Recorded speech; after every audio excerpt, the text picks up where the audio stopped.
David signals his interest in Sarah, initially by making eye contact and attempting to hold Sarah's gaze for more than a second.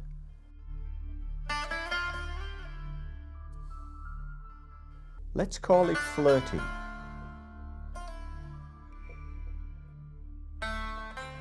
What will happen next?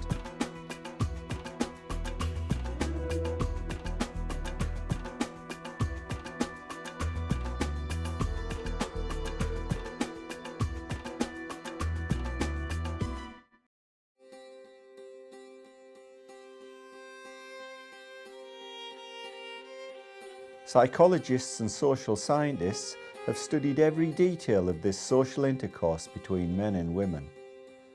Until now, their findings have been buried in obscure academic journals. Now we will attempt to display the process on screen. This documentary will reveal this vital information to the popular audience. It will show how to flirt and when to flirt, and with who to flirt. It's strange that even the Facebook genre, men and women, young and old, seem to be hesitant, shy, reserved, and mostly unsure of how to approach members of the opposite sex. A lot of people are shy, and they realize that a lot of this flirting is just about practice. The more you do it, the easier it gets. I'll call you in the morning, I love you, please, be with me. Of course I'm gonna be, your man. Those are the kind of people that do those sorts of things.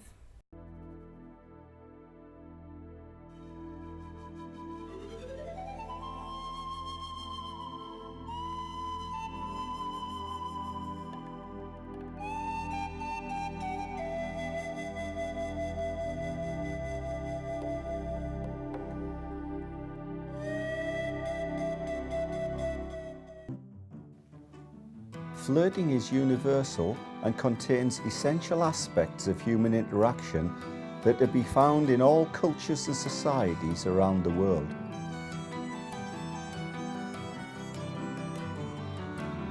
Flirting is governed by a complex set of unwritten laws of etiquette. These social laws dictate where, when, with whom, and in what manner one may initiate contact with people of the opposite sex. People generally obey these unofficial laws instinctively, without being conscious of even doing so. Flirting can be fun, or can be used for serious intent.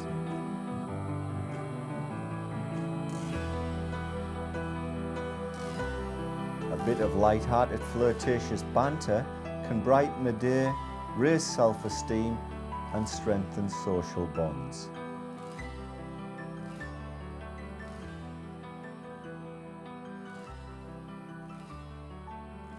If you're standing in a queue, it can be really boring. But if you're standing in a queue, flirting or smiling or making eye contact, it's just so much more fun. Scientists have recently claimed that women have a special diplomacy gene, which men lack. Research has also shown that men have a tendency to mistake friendly behaviour for sexual flirting. This is because they tend to see the world in more sexual terms than women. People that are high in psychopathy are very glib and charming, manipulative, uncaring, lack of empathy for other people. Their emotions are kind of shallow and fake. Usually their emotions are for a purpose, to get other people to do what they want, rather than being felt very deeply. Flirting is also an essential element of the mate selection process. When people are flirting with intent, they need to be a bit more selective about their choice of target. Flirting has many different purposes, and a lot of it is just about a fun way to communicate. People use flirting to get good tables at restaurants, or maybe to pass the time when they're standing in a queue.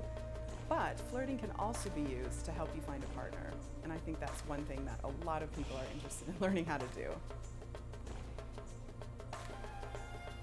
Research has shown that up to 80% of adult women believe they are too fat and try to achieve a figure that is about 2 sizes smaller because they believe that that is the body size that men will find most desirable. Evolution has favoured males who select young, attractive mates, and females who select partners with power, wealth and status. Men therefore naturally tend to seek women who are younger than they are and place greater emphasis on physical beauty, whereas women are more likely to favour older males with higher status and earning potential. Women also prefer men who are taller than them. Women in particular, maybe in their early 30s or mid-30s, have totally unrealistic and unfair expectations about who their partner should be. I mean, everyone ticks the box. He has to be over 6 feet tall and he has to make over, X amount of money and he has to be in these professions. And I don't really think that's fair. And again, it's objectifying people rather than looking at them holistically as who they are as a person, which is a much better indication of who will be a good partner. Some people flirt because they are interested in finding a mate, and they want the maybe high status, if you're a woman, yes, I want the doctor or lawyer, and so maybe they have the best gene pool and you're looking for someone who can provide the best gene pool for your offspring. Therefore, short, low-status males and older, less attractive females may therefore be a bit more restricted in their choice of potential partners. But theories also say that confidence and charm can outweigh apparent appearances.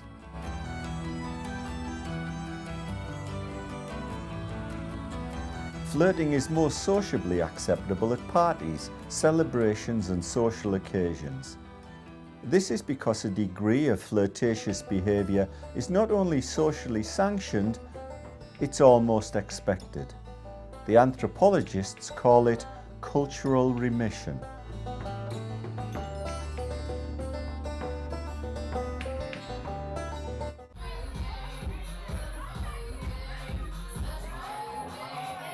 One survey showed that 27% of British couples first met their current partner in a pub, and alcohol was voted the most effective aid to flirting.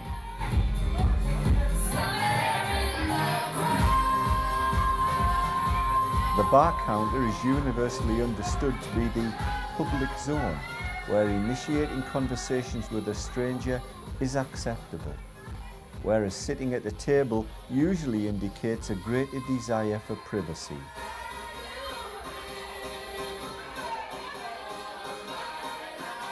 And the further away from the bar counter, the more private is the private zone.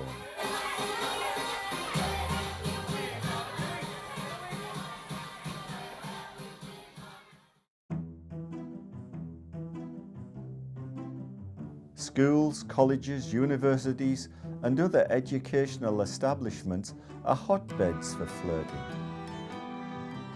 This is largely because they are full of young people making their first attempts at mate selection.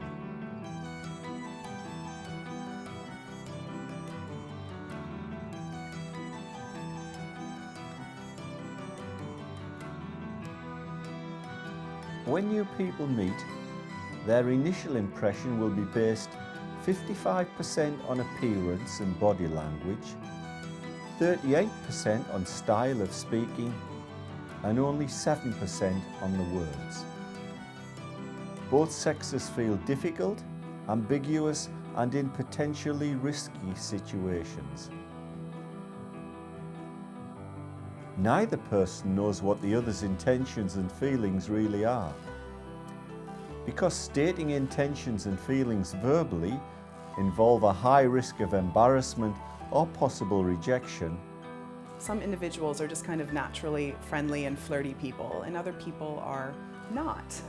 They're a bit more reserved. And I think one of the reasons that might stop people from flirting is that they're not sure of the effect that they might have. But again, the more you do it, the more comfortable you feel doing it, and then the easier it becomes. And pretty soon it actually becomes fun rather than something that people dread doing.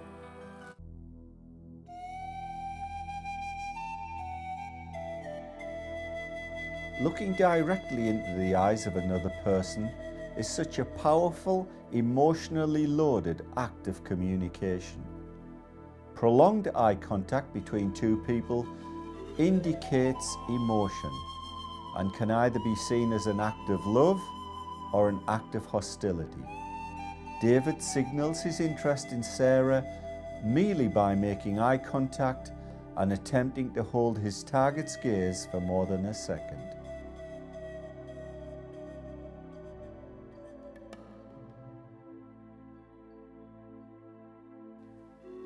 If Sarah maintains eye contact with David for more than a second, the chances are that she might return his interest. If after this initial contact, Sarah looks away briefly and then looks back to meet David's gaze a second time, he can safely assume that she is interested. If these eye contacts trigger a smile, David could approach Sarah with some confidence.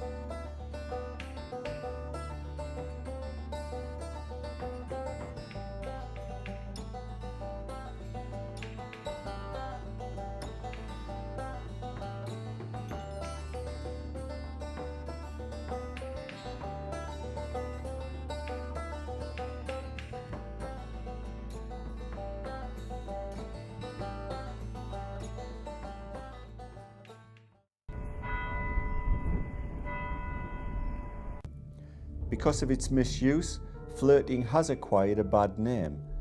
Bad motives have caused emotional hurt to those duped by individuals using flirting techniques when they are not actually in a position to honour a new relationship.